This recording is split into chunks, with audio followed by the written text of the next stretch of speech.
자, 이 시간 우리 지금은 모릅니다 라는 제목으로 함께 말씀을 나눕니다. 지금은 모릅니다. 오늘 본문의 말씀은 우리가 너무나 잘 알고 있는 이 요셉에 대한 이야기입니다. 그리고 요셉의 이야기 중에 여러 가지 어떤 그 일생의 마지막, 어떻게 보면 결론과 같은 그런 내용이다 말할 수 있을 것입니다. 지금 요셉의 위치는 애굽의 총리로서 이제 각 현지의 각 나라에서 몰려온 사람들을 한 명씩 면접 아닌 면접을 보고 있는 그런 상황입니다. 이 바로의 왕의 꿈을 요셉이 해석을 하잖아요. 그래서 그 해석을 통하여서 이제 총리 자리에 오르게 되고, 이제 물론 여러 가지 과정들이 있긴 하지만 그 꿈대로 7년의 풍년 뒤에 7년의 흉년이 들어오는 그런 이제 이 절기가 이 시기를 맞이하게 되었습니다. 그리고 흉년이 이제 시작되었던 그때에 2년 3년 정도 되었던 그 시점에 전 세계적인 흉년 때문에 이제 양식이 풍부했던 애굽으로 많은 사람들이 몰려들어서 애굽에게 도움을 구하는 그런 상황이었습니다.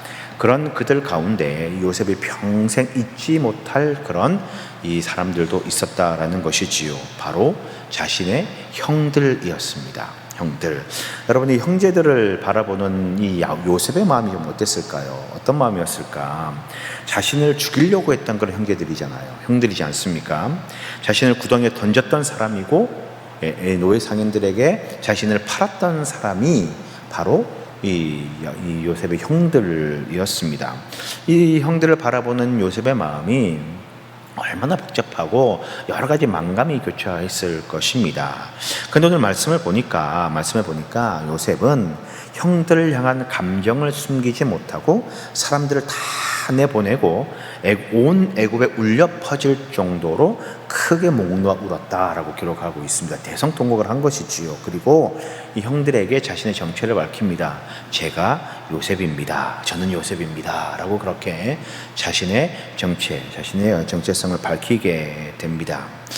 이 이야기를 들은 형들이 얼마나 놀랐을까요? 깜짝 놀랐겠지요. 자신들이 팔아버렸던 그 동생, 죽은 줄로만 알았던 그 요셉이 지금 자신의 생명을 구할 수 있고 자신의 가족들을 이제 구할 수 있는 애굽의 총리가 되어서 자신들 앞에 서 있는 것입니다. 어쩌면 이 형들의 마음은 이 요셉을 보고 반갑다, 놀랍다라기보다는 오히려 두려움이 컸지 않았을까, 걱정되는 마음이 더 컸지 않았을까라는 생각을 한번 해보게 됩니다. 왜냐? 애굽에 팔았잖아요. 해코지를 내고 나쁜 짓을 하여서 애굽으로 이제 노예 상인으로 팔아버렸던 그런 일들이 있었기 때문에 그렇습니다. 자, 그런데 이 요셉의 마음은 그런 게 아니었더라라는 거지요. 우리가 오늘 주목해 보아야 될 말씀이 있습니다. 바로 5절 말씀인데요. 자, 5절 말씀을 같이 한번 읽어보겠습니다. 같이 읽습니다. 시작. 당신들이 나를 이곳에 팔았다고 해서 근심하지 마소서, 한탄하지 마소서.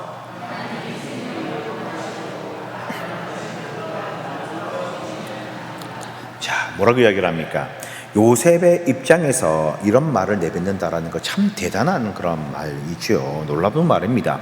요셉이 노예로 팔려간 뒤에 겪은 어려움들, 우리는 잘 알고 있습니다. 성경을 통해서 너무나 잘 알고 있지요. 노예로서 가진 고생을 하고 오해도 받고 모함을 받아서 옥에도 갇히게 되고, 그런 이 형들을 본 요셉은 이 형들을 향해서 이렇게 말할 수도 있을 것입니다.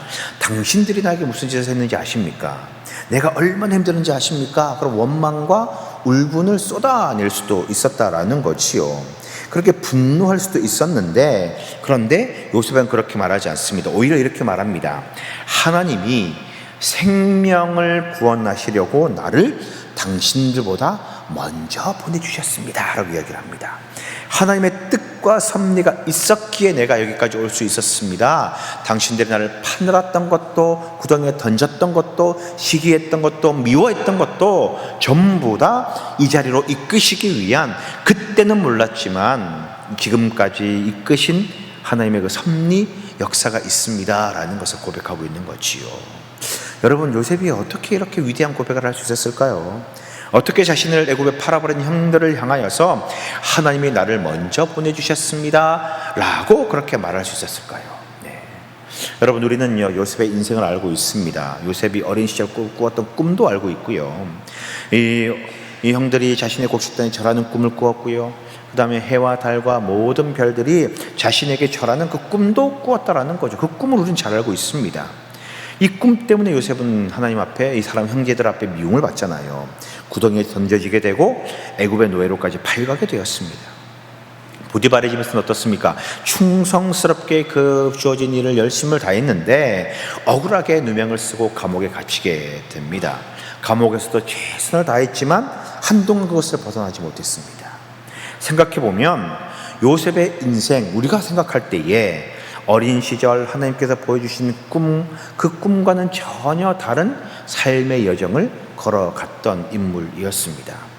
여러분, 요셉이 이런 모든 과정을 겪으면서 하나님이 어떤 나에게 큰 그림을 갖고 있었을 거야, 이렇게 생각했을까요? 내가 지금 애굽에 팔려가는 것은 하나님의 분명히 뜻이 있었을 거야, 하나님께서 뭔가 큰 그림을 그리고 있는 거야, 이런 생각을 했을까요? 지금 옥에 갇혀서 바로의 꿈을 해석하는 단계구나, 내가 그렇게, 요셉이 그렇게 자각을 했을까요? 알고 있으니까 버틸 수 있었을까? 아니다라는 거지요. 전혀 몰랐습니다. 지금 왜 이런 일이 일어나고, 왜 이런 고난이 있고, 이런 문제가 생기고, 이런 모함을 받고, 이런 고초를 겪어야 되는지, 자신의 인생이 앞으로 어떻게 될지 전혀 몰랐다라는 거지요. 그런데 중요한 것은 무엇입니까? 요셉은 자신에게 일어날 일들이 어떤 일들인지는 몰랐지만 그날 하루하루를 정말 성실하게 충실하게 살아갑니다. 자신의 주어진 자리에서 열심을 다합니다. 보디발의 집에 있을 때에는 종으로서 충성을 다했고요. 감옥에 갇혔을 때는 감옥 생활에 열심을 다했습니다. 애굽의 총리가 되었을 때는 총리로서의 일에 열심을 했습니다. 그리고 그렇게 자신의 현실을 하루하루 충실하게 살아가다 보니 어느 순간 지난 모든 삶이 연결이 되면서 하나님의 섭리구나, 인도하심이다라는 것을 깨닫게 되었다라는 거지. 형들이 자기 앞에 엎드렸을 때에 어릴 때 꾸었던 꿈이 기억나게 되었고요. 형들을 다시 만나게 되었을 때에 단순히 내가 애굽으로 버림받은 것이 아니다라고 하는 그 사실을 깨닫게 되었더라라는 것이지요. 하나님께서 생명을 구원하시기 위해 먼저 나를 애굽으로 보내셨구나, 이 섭리를요 지금 와보니 깨닫게 되었더라라는 거지요. 그러니 여러분, 지금은 모릅니다. 왜 이런 상황이 벌어지고, 왜 이런 어려움을 닥치고, 왜 이런 환경이 나에게 주어졌는지 지금은 모르지요. 비록 지금은 모르나 그러나 주어진 환경과 상황에 충실하게 성실하게 살아갈 때에 결국 하나님의 뜻과 섭리를 깨닫게 되는 것입니다. 그러니 사랑하는 성도 여러분, 우리에게 주어진 오늘 하루를요 충실하게 성실하게 살아가시길 바랍니다. 그냥 나에게 주어진 하루니까 그냥 열심히 살아야지, 그게 아니라 이 지금은 모르지만 이후에 하나님께서 이루실 역사와 섭리를 기대하는 그 마음을 품고 오늘을 충실하게 살아가는 것입니다. 바라기는 우리에게 주어진 이 삶에 최선을 다하는 우리 모두가 되시기를 주의 이름으로 축복합니다. 자, 그러면 그렇게 최선을 다해서 살아가야 된다라고 말씀을 드렸는데, 그러면 어떤 태도와 어떤 모습으로 살아가야 될까? 저는 오늘 여러분들과 이 요셉을 함께 살펴보면서 세 가지를 함께 나누려고 합니다. 자, 첫 번째는 무엇이냐? 현실을 인정해야 한다라는 것입니다. 현실을 인정해야 된다. 자, 보세요. 여러분, 지금 요셉이요 애굽의 총리가 되었습니다. 그가 총리의 자리를 원해서 된 것일까? 생각을 해보시기 바랍니다. 분명 높은 집이고요, 이 애굽의 2인자의 자리로서 굉장히 막강한 권력을 가진, 어떻게 보면 누구나 오르고 싶어하는 그런 자리일 수 있습니다. 그런데 꼭 그런 자리라고 해서 모두가 원한다라고 말할 수 있을까요? 네. 요셉은요 애굽에 오고 싶어서 온 게 아닙니다. 형들에 의해 팔려왔습니다. 어쩔 수 없이 상황과 환경 때문에 애굽이라는 곳에 발을 내딛게 되었다라는 거지요. 그가 노예가 된 것도, 감옥에 갇혀 죄수가 된 것도 그가 원했던 것은 단 한 번도 없었습니다. 그가 바로의 꿈을 해석하고 바로 앞에 섰을 때에 저에게 총리 자리를 주십시오, 그럼 내가 나라를 잘 부강하게 잘 대비하겠습니다, 그런 말을 했을까? 아니다라는 거죠.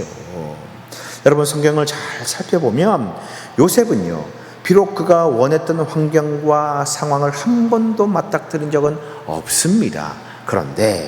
그렇지만 그 주어진 현실과 삶에 최선을 다하는 것을 볼 수가 있습니다. 주어진 상황을 받아들이고 그곳에 적응하며 열심을 다해 성실하게 살아가게 되는 것이지요.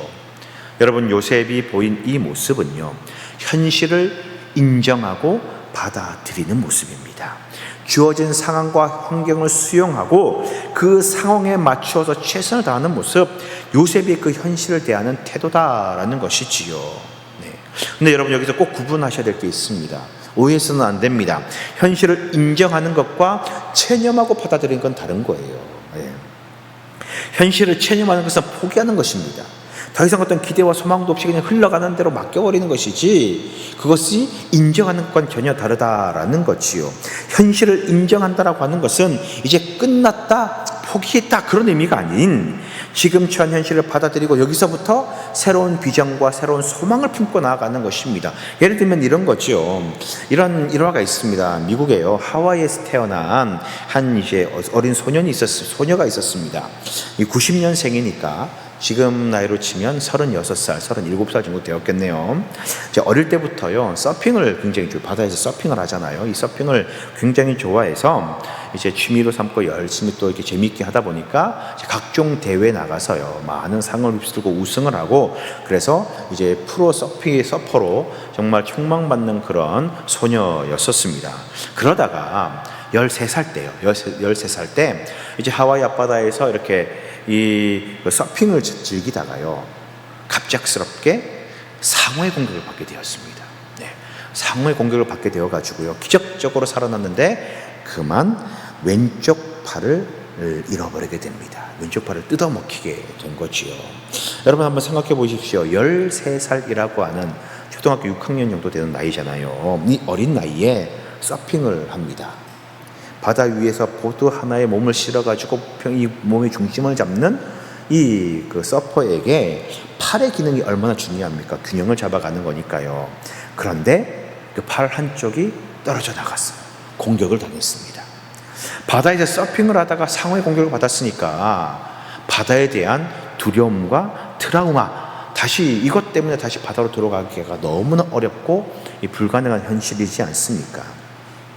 이 큰 사고를 당한 후에 7일 만에 눈을 뜬 이 소녀가요, 정말 찾아온 그 현실이 너무 절망적이고 너무 슬픈 거예요. 아무리 현실을 부정하고 아니야 꿈일 거야 라고 생각하더라도 그 현실이 없어질 수가 있나요? 아니잖아요. 그 상황과 현실은 달라지지 않습니다. 그래서 그녀가요, 마음속에 한 가지 결단을 내립니다. 그것은 뭐냐? 나는 이제 한 팔로 살아가야 한다라고 하는 현실을 인정하는 거예요. 인정하기 시작합니다. 그리고 그 현실을 받아들이게 됩니다. 그러면서 그 상황과 환경에 맞게 자신의 주어진 삶을 하나씩 수정하고 만들어가고 비전과 새로운 소망을 품고 살아가기 시작합니다. 그리고 다시 바다로 돌아가서 현재까지, 지금까지 한쪽 팔이 없는 외팔이 서퍼로 활동하면서 강연가로, 장애인 구호의 이 구호가로, 아내로서 또 엄마로서 주어진 상황에 성실하게 살아가고 있다라는 것이지요. 이 여인이 누구냐? 베서니 해밀턴이라고 하는 미국의 젊은 프로 서퍼입니다.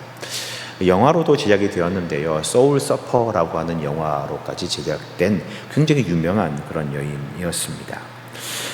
주어진 상황과 현실을 받아들여서 삶을 포기하고 내버려두고 그냥 흘러가는 대로 살아가는 것이 아닌, 그 상황에 맞게 현실적인 비전과 꿈을 다시 한번 가지고 열심히 살아가는 모습이 현실을 받아들이고 인정하는 자의 모습이다라는 거지요. 여러분, 요셉도 마찬가지입니다. 애굽에 팔려왔다는 현실, 아무리 부정해도 바꿀 수가 없잖아요. 그러나 현실을 인정하고 그곳에서 다시 비전을 품고 소망을 품고 성실하게 살아가는 요셉의 모습, 그것은 현실을 체념한 자의 모습이 아닌 현실을 인정하는 자의 모습이다라는 것이지요. 여러분, 현실을 인정하는 것, 그것은 앞으로를 이끌어 가실 하나님을 향한 기대와 소망을 품는 것이고, 또 나를 이끄시고 인도하시는 분이 하나님이다라는 사실을 잊지 않는 믿음의 고백이 된다라는 것입니다. 그러니 여러분, 어떤 상황과 어떤 환경에 처해져 계십니까? 여러분의 상황과 환경은 어떻습니까? 지금은 절망처럼 보이고 소망이 없어 보이고 아무런 비전이 없어 보입니까? 그러나 지금은 모릅니다. 앞으로 어떻게 하나님이 우리의 삶을 역사하고 이끌어 가실지를 모르는 것이지요. 그러나 분명한 것은 하나님의 섭리와 계획이 우리 가운데 있다라는 사실입니다. 그러니 오늘 주어진 나의 삶을 인정하시고 받아들이시기 바랍니다. 그리고 그 안에서 새로운 비전과 소망을 품는 우리 모두가 되어서 하나님의 꿈을 이루어 나가는 우리 모두가 되시기를 주의 이름으로 축원드립니다. 자, 그리고 두 번째는 무엇이냐? 우리가 해야 될 일은 무엇이냐? 해야 할 일에 최선을 다하는 거예요. 해야 될 일에 최선을 다하는 것. 여러분, 이 말이 중요합니다. 해야 할 일에 최선을 다하는 것이요. 여러분, 우리는 앞으로 일어날 일을 아무것도 모르잖아요. 내일 일이 어떻게 일어나고 무슨 일이 생겨나고 계획을 세울지라도 예상날지라도 그대로 일어난다는 보장이 없잖아요. 그래서 우리가 즐겨 부르는 찬양에도 그런 찬양이 있습니다. 내일 일은 난 몰라요. 하루하루 살아요. 불행이나 요행함도 내 뜻대로 안 돼요. 그런 찬양이 있지 않습니까? 여러분, 우리는 내일을 모릅니다. 한치 앞을 볼 수 없는 것이 우리의 인생이다라고 말하지 않습니까? 그러니 우리는 이것을 꼭 기억해야 돼요.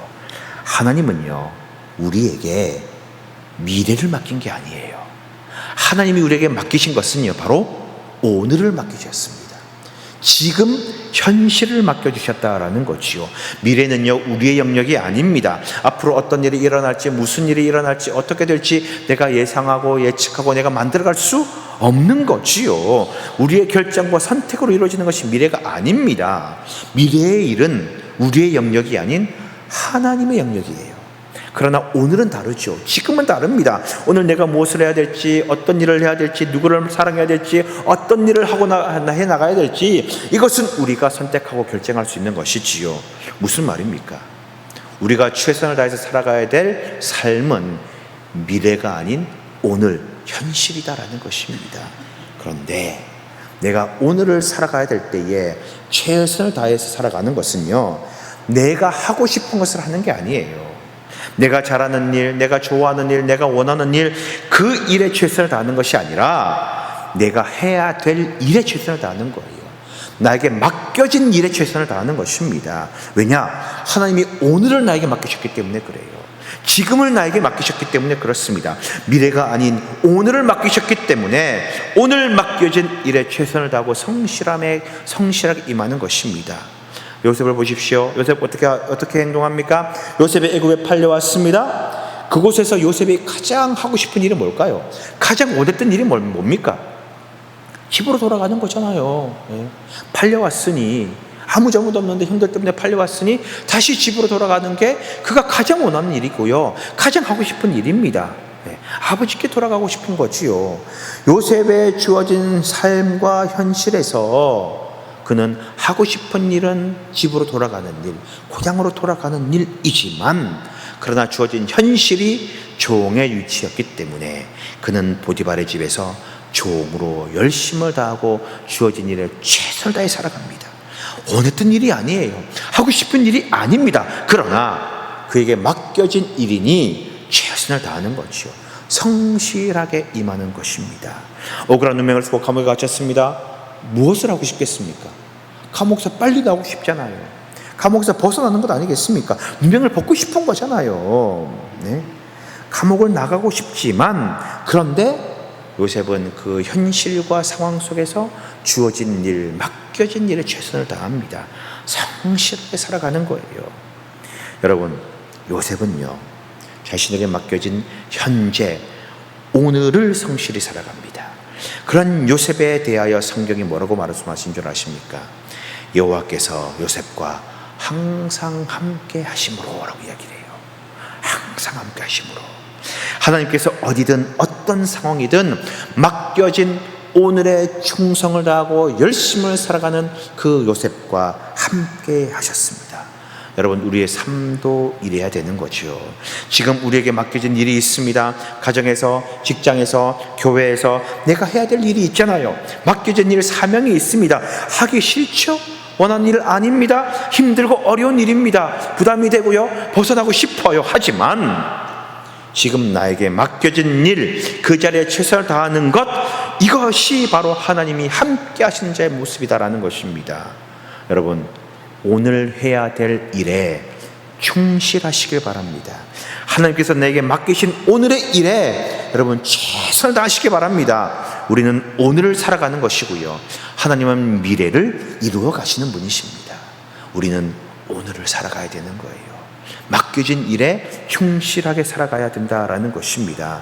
바라기는요, 우리 사랑하는 모든 성도님들, 맡겨진 오늘에 성실하게 임하여서 하나님께서 늘 함께 하시는 은혜를 경험하고 또 미래를 이루어가는 그 축복을 경험하는 우리 모두가 되시기를 주의 이름으로 축원드립니다.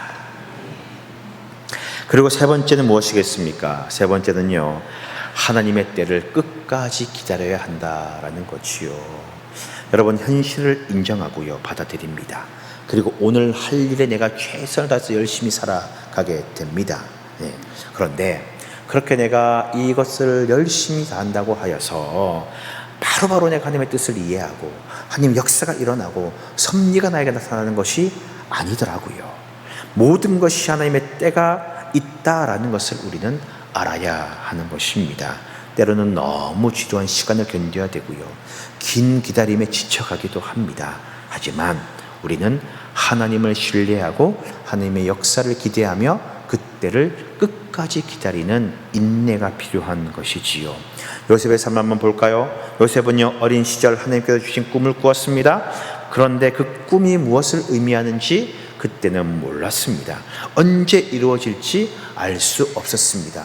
20년 후에, 30년 후에 내가 애굽의 총리가 되어서 형들이 나에게 다 절할 거야, 그때가 될 거야, 20년만 기다려, 그렇게 생각하지 않았다라는 거지요. 감옥에 갇혔습니다. 감옥에 갇혀서 오랜 시간을 또 기다립니다. 술 맡은 관원장이 자신을 기억해 주기를 원합니다. 꿈을 해석하고 술 맡은 관원장의 꿈을 해석해 주잖아요. 당신이 복직할 건데 복직하면은 나를 좀 기억해 달라, 그렇게 요청하지 않습니까? 그런데 어떻게 됩니까? 그 요셉의 그 모든 요청을 잊어버리게 돼요. 그리고 요셉은요, 2년을 더 기다리게 됩니다. 감옥에서요.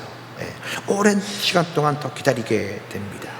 여러분, 요셉의 인생은 꿈을 깨닫기까지의 기다림이 있었고요, 하나님의 때가 되기까지의 기다림이 있었다라는 것이지요. 그런데 그 기다림의 시간 동안에 요셉은요, 그 뜻을 깨닫지 못합니다. 알지 못했습니다. 하나님의 계획을 몰랐습니다. 왜 기다려야 되고 왜 이런 고난을 계속 겪어야 되는지 몰랐습니다. 조바심이 났겠지요. 어쩌면 그 꿈과 비전을 잊어버렸을지도 모르겠습니다. 하지만 하나님은요, 계획하고 계신 거예요. 다 이루어가고 계신 거지요. 그때를 하나님은 만들고 계셨다라는 거지요. 가장 적절할 때를 알고 그때를 준비하고 계셨던 것입니다. 그리고 그때가 되었을 때에 비로소 요셉이 깨닫는 겁니다. 하나님이 생명을 구원하시려고 나를 당신들보다 먼저 보내셨나이다. 지금 애굽의 총리가 되어서 당신들이 나에게 절을 하는 것을 내가 보니 깨닫게 되었더라.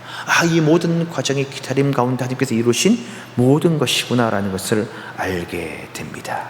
여러분, 이 고백은요, 주어진 현실을 인정하고 그 현실 속에서 오늘의 일에 충실히 살아갔던, 그리고 하나님의 때를 묵묵히 기다렸던 믿음의 사람의 고백인 것입니다. 여러분, 지금은 모릅니다. 왜 이런 일을 겪는지, 왜 이렇게 오랫동안 응답이 없는지, 하나님이 앞으로 무엇을 이루어 가실지 모릅니다. 왜 나에게 고난과 어려움과 문제가 있는지 모르지요. 그러나 분명한 것은요, 하나님의 때가 있다라는 것입니다. 그러니 기다림이 길어도 포기하지 마시기 바랍니다. 응답이 늦어져도 낙심하지 마시기 바랍니다. 지금은 아무것도 보이지 않더라도요, 여러분, 좌절하지 마십시오. 지금은 모르지만 하나님은 분명히 이루어가고 계십니다. 우리는 오늘을 충실하게 살아가며 하나님의 그 이루실 그 때를 기다리며 묵묵히 나아가면 되는 것입니다. 바라기는요, 지금은 알 수 없지만 끝까지 하나님을 신뢰하는 기다림으로 하나님의 때에 하나님의 뜻을 깨닫고 하나님의 놀라운 역사와 은혜를 경험하는 우리 모두가 되시기를 주의 이름으로 부탁을 드립니다. 자, 여러분, 오늘 말씀을 정리하겠습니다. 말씀을 통해서 여러분 무엇을 깨닫습니까? 분명히 기억해야 될 것은 바로 이것입니다. 지금은 모른다라는 거예요. 지금은 모릅니다. 하나님의 뜻을 모릅니다. 앞으로 어떤 일이 일어날지 모릅니다. 어떻게 나의 삶을 인도하실지 모릅니다. 하지만 몰라도 괜찮습니다. 왜? 하나님이 하시기 때문에 그래요. 하나님이 일하시기 때문에 그렇습니다. 그러니 여러분, 지금 내가 처한 오늘을 받아들이시고 인정하시기 바랍니다. 내가 원하는 현실이 아니더라도 하나님께서 맡기신 오늘이다라는 것을 여러분 잊지 마시기 바랍니다. 그러니 오늘 내가 해야 될 일을 하시기 바랍니다. 내가 하고 싶은 일을 하는 게 아닙니다. 하나님께서 나에게 오늘을 맡기셨으니 나에게 맡기신 그 일에 충실하게 성실하게 행하는 것이지요. 임하는 것입니다. 그리고 기다리셔야 됩니다. 내 생각보다 늦어도, 내가 원하는 때가 아니어도 하나님의 때를 끝까지 기다리는 기다림의 시간을 가지셔야 됩니다. 여러분, 우리는 오늘을 살고요, 하나님은 미래를 이루어 가십니다.